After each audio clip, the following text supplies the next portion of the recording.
No domingo passado, tivemos excelente aula na escola dominical sobre o profeta Elias. A aula foi dada pelo nosso irmão, Dr. René Mendes, ocasião em que compartilhou sobre a vida, o ministério e o testemunho, dado por este que é chamado por muitos de o profeta entre os profetas. E a aula dada no domingo passado me motivou não só a ler a história de Elias na Bíblia, mas a ter uma semana na companhia deste profeta de Deus. Digo que foi uma semana na companhia de Elias porque fiz a leitura bem reflexiva, pausada, cuidadosa, uma leitura até mesmo imaginativa, tentando visualizar os acontecimentos referentes à vida e ministério do profeta Elias.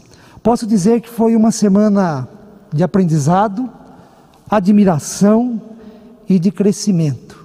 E diante do tema da série de mensagens deste mês, mostra-me esta tua fé. Mostra-me essa tua fé. Quero compartilhar nessa manhã um pouco com os irmãos e irmãs sobre a história de Elias e extrair desta história aprendizados relevantes para todos nós. Num primeiro momento, algo que me chamou a atenção na história de Elias, diante de tudo que aconteceu com ele, o que ele disse, o que ele fez, foi o fato de Elias representar muito bem a experiência humana de viver a fé em Deus. Elias representa muito bem a nossa experiência, a experiência de cada pessoa, a experiência humana de viver a fé em Deus. E a experiência humana de viver a fé em Deus na vida desse profeta se dá por duas situações distintas que podem, num primeiro momento, parecer contraditórias, mas na verdade são situações correlacionadas, são situações ligadas uma à outra, na qual todos nós também nos identificamos e passamos por estas situações. E as duas situações distintas, mas correlacionadas, são, por um lado, a história de Elias.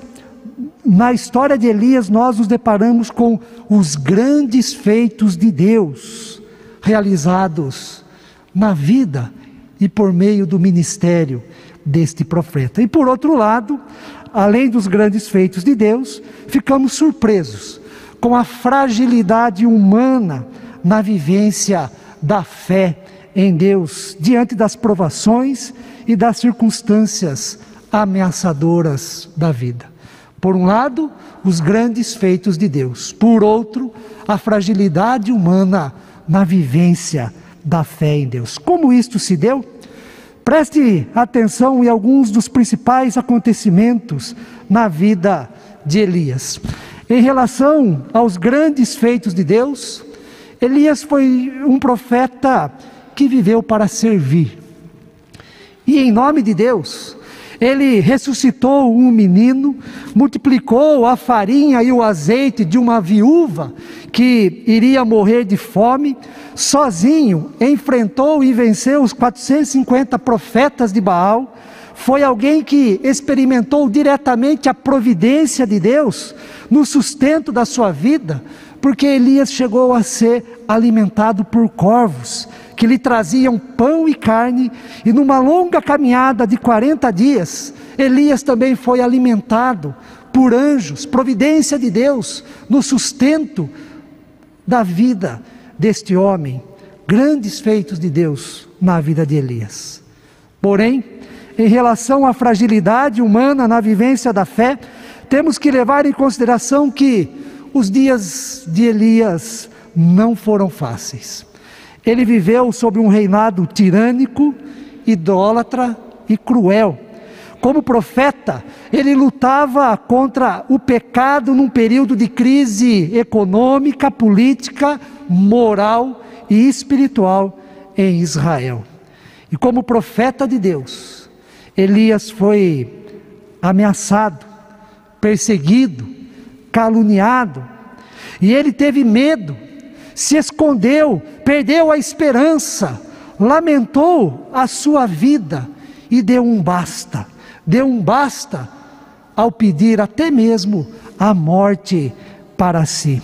Em 1 Reis 19, no versículo 4, nos diz assim: ele mesmo, porém, se foi ao deserto, caminho de um dia, e veio e se assentou debaixo de um zimbro, e pediu para si a morte, e disse: basta, toma agora, ó Senhor, a minha alma, pois não sou melhor do que meus pais.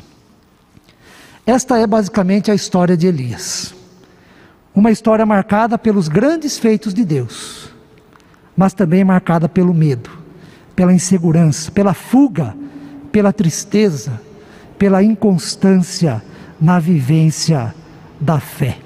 E diante dessas duas situações vividas por Elias, nós aprendemos que fé significa lidar com o mistério, contemplar as maravilhas de Deus e ao mesmo tempo reconhecer a fragilidade humana, a nossa fragilidade na vivência desta fé. Em outras palavras, fé é ficar encantado, surpreso com aquilo que Deus faz. Mas fé também é reconhecer que muitas vezes, mesmo tementes a Deus, falhamos, fraquejamos em mostrar essa nossa fé. E em relação ao texto que foi lido há pouco, 1 Reis 18, 41 a 45, para entender bem o contexto que se passava em relação a esse texto, nós temos que voltar até o capítulo de número 17. E 1 Reis 17 se refere ao início da história de Elias. Início esse marcado pelo anúncio de uma grande seca em Israel. 1 Reis 17, primeiro versículo diz assim: então Elias, o tesbita dos moradores de Gileade, disse a Acabe, que era o rei naquela época: tão certo como vive o Senhor, Deus de Israel, perante cuja face estou, nem orvalho, nem chuva haverá nestes anos, segundo a minha palavra. Nem orvalho, nem chuva haverá nestes anos. E quando o texto afirma isto, Elias está falando ao rei Acabe que a situação será bastante difícil nos próximos dias. O sofrimento será grande, serão dias terríveis de serem suportados, dias de muita fome e desespero. E de fato, como anunciado por Deus por meio do profeta Elias, a seca veio, a seca chegou, e chegou muito forte. Ela trouxe dias de profunda preocupação, aflição e perdas. E como nós sabemos muito bem, quando chove demais, é um grande problema, pois a agricultura e a colheita são prejudicadas, e para muitas pessoas, chover demais é um grande risco, pelo fato de viverem em regiões propícias aos deslizamentos de terras. Todos nós acompanhamos a tragédia ocorrida nesta semana na cidade de Petrópolis, no Rio de Janeiro. Em um dia apenas, choveu o que era esperado para todo mês. O que era uma rua se transformou num violento rio, com correnteza muito forte, levando carros, derrubando casas. E o mais triste, muitas pessoas morreram e estão soterradas. Infelizmente, Mais de 140 mortes foram confirmadas até o momento e mais de 200 pessoas estão desaparecidas. Muitas famílias estão desabrigadas e perderam tudo o que conseguiram adquirir até então em sua vida. Quando chove demais, é um problema muito sério. Mas se quando chove demais é um problema muito sério, quando chove de menos, ou melhor, quando não chove por muito tempo, a situação também é muito difícil. Nos últimos anos, principalmente em 2014, 2018, 2021, nós ficamos alguns meses sem chuva em nosso país e em nosso estado, e sabemos o quanto a vida ficou complicada. Em vários bairros e cidades, houve o racionamento e a falta de água. Houve também ameaças de apagão pela falta de energia. O ar ficou extremamente seco, o que levou ao agravamento de muitas doenças respiratórias. Quando falta água, quando falta chuva, devido à seca, também não há colheita, não há comida, animais morrem, fica difícil até mesmo conseguir água para beber, e assim a vida humana é colocada em risco. E isto é percebido nos dias de Elias, com a seca que está em curso. Por exemplo, os animais estão morrendo, eles são os primeiros a serem privados da água para saciar a sede. Em 1 Reis 18:5, o rei Acabe chama o mordomo da sua casa, do seu palácio, Obadias, e lhe dá a seguinte ordem: vai pela terra a todas as fontes de água e a todos os vales, pode ser que achemos erva, para que salvemos a vida aos cavalos e mulos, e não percamos todos os animais. Outra situação ainda mais dramática é a de certa mãe, uma viúva, que diante do pedido de Elias para que lhe desse um pouco de água para beber e um pedaço de pão para comer, a resposta desta mulher, desta viúva, e eu não sei ao certo se é uma resposta que demonstra um conformismo controlado ou então um desespero contido, mas a resposta desta viúva, desta mulher a Elias foi o seguinte: tão certo como vive o Senhor teu Deus, nada tenho cozido, há somente um pouco de azeite numa botija, e vês aqui, apanhei 2 cavacos e vou preparar este resto de comida para mim e para o meu filho. Comê-lo-emos e morreremos. Em meio a este contexto de carência, sofrimento e desespero causado pela seca, Elias nos surpreende ao mostrar a fé que tem em Deus.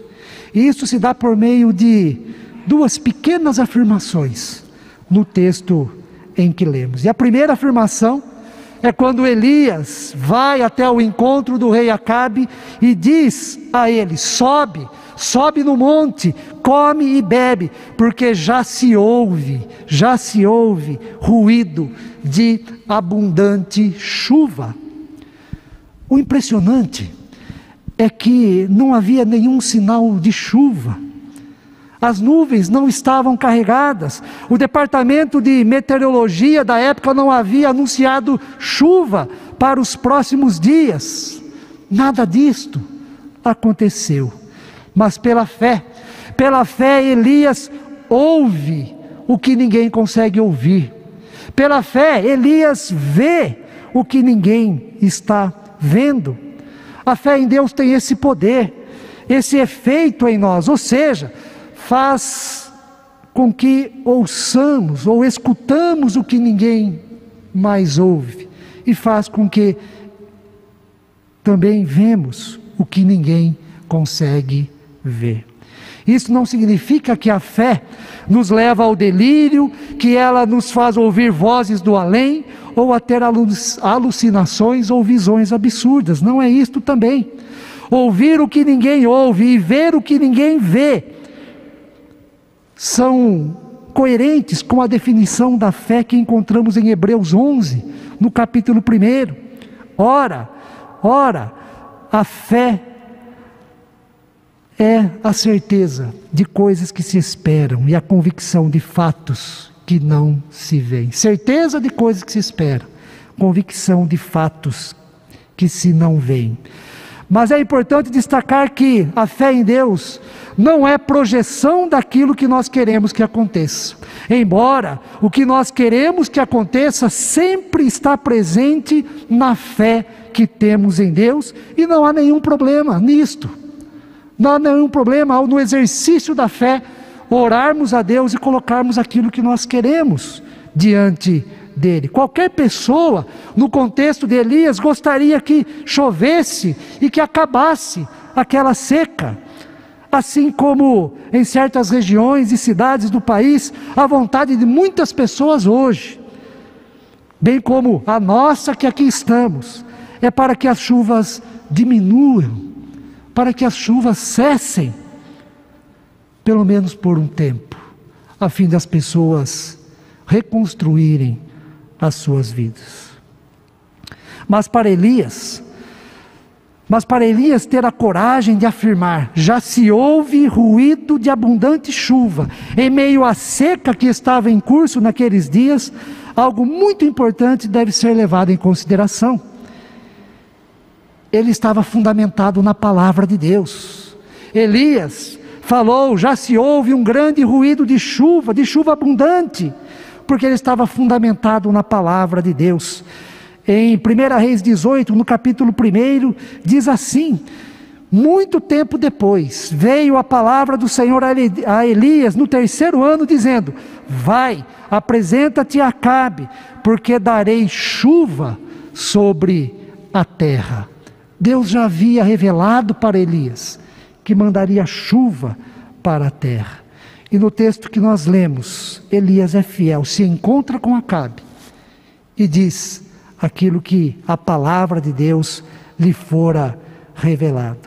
E aqui nós aprendemos que, quando se trata da fé, a palavra de Deus deve falar mais alto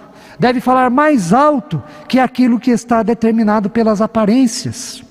Mesmo que não haja nenhum sinal ao nosso redor, nenhuma evidência, a palavra de Deus é que nos guia, que nos sustenta, que conduz a nossa vida. O profeta Abacuque já disse isso: o justo viverá pela fé. E depois foi repetido pelo apóstolo Paulo: o justo vive pela fé, não pelas aparências, não por aquilo que ele quer, mas pela palavra de Deus. No entanto, Deus não só falou no passado a Elias, mas continua falando hoje comigo e com você. É possível hoje ouvir a palavra de Deus, e Ele não fala apenas se vai chover ou se não vai chover, Ele fala muitas outras coisas importantes para todos nós. Ele fala a cada domingo, quando aqui nos reunimos para adorá-lo. Ele fala a cada dia por meio de acontecimentos, por meio das pessoas à nossa volta. Deus fala no silêncio do nosso quarto, quando nos colocamos em oração. Ele fala por meio das maravilhas da sua criação, fala por meio das sagradas escrituras, fala quando nós estamos com o coração apertados e recorremos então a Ele. E a principal forma de Deus falar comigo, de Deus falar com você, é por meio de Jesus Cristo, o seu Filho. O que Deus fala para mim e para você em Jesus é a boa notícia. É a boa notícia de salvação. Este é o Evangelho de Jesus Cristo. Quando ouvimos Jesus, a palavra de Deus encarnada, Deus fala para mim e para você coisas importantes. A primeira coisa que Deus nos fala em Cristo Jesus é: somos aceitos. somos aceitos. Em Jesus a palavra de Deus é de aceitação. Em Jesus Deus diz que nos aceita, apesar de sermos inaceitáveis. Uma frase muito interessante nesse sentido, extraída do livro A Coragem de Ser, do teólogo Paul Tillich, é a seguinte: a coragem de ser é a coragem de ser aceito como aceitável, a despeito de ser inaceitável. Isto é obra de Deus em Cristo Jesus para com todos nós. Deus aceita a mim, Deus aceita a você da maneira como somos, da maneira como estamos. Em Jesus, Deus aceita a mim e a você apesar dos nossos erros, apesar dos nossos passados, do nosso passado, das nossas imperfeições. Se ninguém mais te aceitar nesse mundo, tenha certeza, tenha fé de que Deus te aceita e Ele nunca te abandonará. A segunda coisa importante que Deus nos diz em Jesus, a palavra de Deus para mim e para você em Jesus é o descanso, descanso para a alma.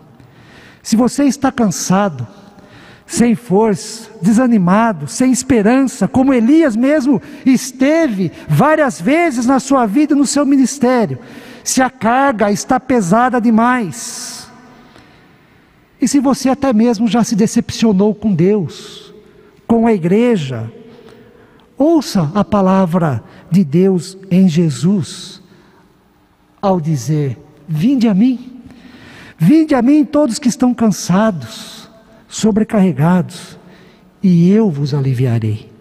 Vinde a mim e achareis descanso para a vossa alma. Se você está ferido pelas frustrações, decepções e fracassos, se você está mesmo até desiludido com a vida, e a exemplo de Elias, está a ponto de dar um basta, pedir a morte para si, a palavra de Deus em Jesus Cristo é de cura, é de salvação, é palavra de alegria. Se você está num período de seca, falta água para saciar a sua sede de vida, como nós lemos no Salmo 63, no início deste culto, quando o salmista se coloca diante de Deus e diz: ó Deus, Tu és o meu Deus forte, eu Te busco ansiosamente, a minha alma tem sede de Ti, meu corpo Te almeja, como terra árida, exausta e sem água. Se você está assim, na condição do salmista, está com sede de vida, a palavra de Deus é: Jesus é água viva, e quem tomar da água que Ele der, jamais terá sede, e uma fonte de água jorrará do seu interior. Se você está com fome de vida, a palavra de Deus em Jesus é: eu sou o pão da vida. Em Jesus Cristo, Deus não se cansa de falar que eu e você somos aceitos por Ele, que Ele nos ama, que Ele está conosco, que Ele pode e quer nos ajudar, mesmo que a realidade, as aparências sejam contrárias. Creia e pela fé apropie-se da palavra de Deus em seu coração. Esta foi a primeira lição que Elias nos dá, ao dizer: já se ouve ruído de abundante chuva. A segunda afirmação que nos surpreende na história de Elias, ao mostrar a fé que ele tem em Deus, se dá por causa de uma pequena nuvem. Uma pequena nuvem. No aguardo da chuva abundante, Elias sobe ao monte e pede ao seu moço, seu discípulo, um companheiro, um ajudante de ministério. Elias pede para que o seu moço olhe para o lado do mar, e para ele ver se há sinais de chuva. E a resposta que Elias recebe é: não há nada. Não há nada. Não há nenhuma aparência de que choverá, nenhuma evidência daquilo que Elias havia recebido da palavra de Deus em relação à chuva abundante. Não há nada mais desanimador para nós do que na esperança de receber uma boa notícia diante da expectativa de que algo bom aconteça. A resposta que se recebe é: não há nada. Não há nada. Não há nada. É um verdadeiro balde de água fria para a fé de qualquer pessoa que ouviu a palavra de Deus e espera em Deus. Mas como já destacamos, Elias nos ensina que a fé faz com que ouçamos coisas que ninguém ouve. A fé faz com que vejamos coisas que ninguém vê. E nesse sentido, Elias se mostra insistente, perseverante. É alguém que se agarrou à palavra de Deus, se apropriou da palavra de Deus de tal maneira que confiou porque era a palavra de Deus para a sua vida. E ele disse ao seu moço: volta e vê de novo. E o moço: não há nada. Volta e vê de novo. Aqui Elias parece que briga com Deus, por causa da fé que tem. E isso é bonito. Diz o texto que, na 7ª vez, o discípulo de Elias comunicou: eis que se levanta do mar uma nuvem pequena como a palma da mão do homem. Eis que se levanta do mar uma nuvem pequena da palma da mão de um homem. Para Elias isso já foi muito. Para Elias, resposta da oração, resposta da fé. Para Elias, fidelidade de Deus para com a sua vida. Porque por menor que seja a evidência, por menor que seja o sinal, isso já é o bastante para Elias no exercício da sua fé. Para ele, a pequena nuvem era a manifestação de Deus no que diz respeito ao cumprimento da sua palavra. E quando o seu moço diz que há uma pequena nuvem, imediatamente Elias diz o seguinte, né? Vai então até Acabe e pede para ele: aparelha o teu carro e desce, porque a chuva, para que a chuva não te detenha. Dentro em pouco os céus se enegreceram, ficaram escuros, as nuvens ficaram carregadas, um vento forte começou a soprar, e diz o texto: caiu grande chuva naquele dia. Para concluir, em qual momento você se encontra diante do desafio de mostrar a sua fé, de viver a sua fé na palavra de Deus? Se compararmos a este texto em que nós lemos em 1 Reis, no capítulo 18.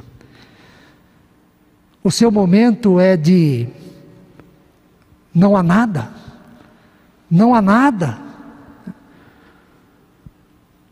Ou então o seu momento já é de visualizar uma pequena nuvem do tamanho da palma de uma mão. Algo muito simples, é verdade, mas que representa a possibilidade da manifestação da palavra de Deus. Qual o seu momento?